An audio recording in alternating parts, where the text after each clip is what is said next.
tous ses amis, aujourd'hui on se retrouve pour une nouvelle vidéo, l'aquarium Axolot. J'espère que ça vous plaît, Du coup, on va faire tout le descriptif de ce petit aquarium ou pas, de cet aquarium. Du coup, on se retrouve dans un instant. On peut voir que mes axolotes ont pondu juste ici. Du coup, on va faire le petit descriptif de mon aquarium Axo. C'est parti. Du coup, c'est un aquarium de 400 litres. Du coup, il fait une dimension, si je me rappelle bien. Bah, c'est un 400 litres, je me rappelle plus les dimensions. Alors, on peut voir que ils m'ont un peu cassé tout ça. Du coup, là, on a un pot pour faire une cachette, un autre pot au fond, un autre.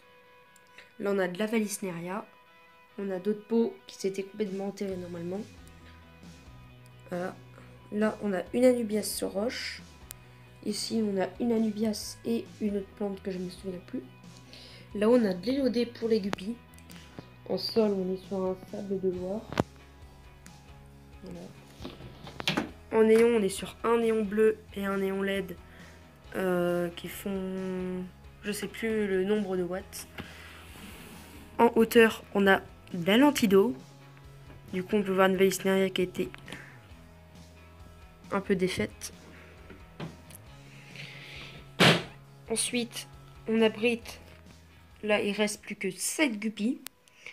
Et hier j'ai rajouté des dagneaux et il m'en reste plus.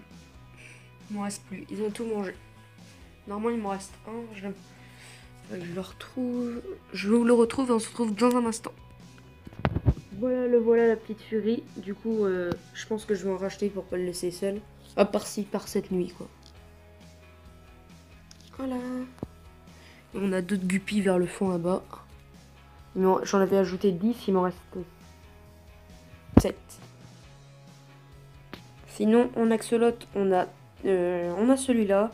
C'est un axolote de forme sauvage. Du coup, c'est le dernier que j'ai eu. Tout au fond, on a un... Attendez, je vais vous le montrer de plus près. Juste au-dessous, on a un axolote gold. Là, il est sous le filtre.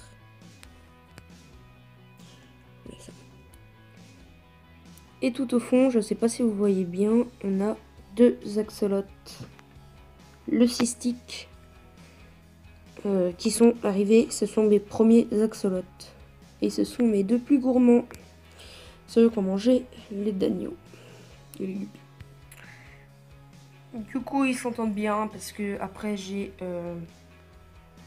pas mal de pontes. Ensuite, ils abritent un Niritina qui est juste au fond là-bas. Du coup, l'escargot Niritina, vous pouvez en mettre, mais il faut faire attention de prendre des gros. Du coup, je vais montrer le système de filtration. Voici le système de filtration. Du coup, on a de la ouate, de la mousse bleue, de la céramique. Et c'est tout. Et on a cette pompe qui doit faire du 1200 litres par heure. Du coup, 3 fois le litrage, ce qui est parfait. Sinon, niveau nourriture, nous avons ceci pour les autres, nous avons un 7%. 12,25 cm, c'est bon, mais on a 10 dedans. Et pour les guppies et d'agneaux, je mets une nourriture spéciale ici. Parce que j'en avais un rab, Niveau du prix, on est sur un prix que j'ai acheté, un très bon prix, 130 € pour 400 litres, ce qui reste vraiment bien. Et je pense rajouter encore des petits poissons, même s'ils vont se faire manger, j'en aurai de la repro, surtout avec les guppies, je compte rajouter des 10 guppies dans pas longtemps.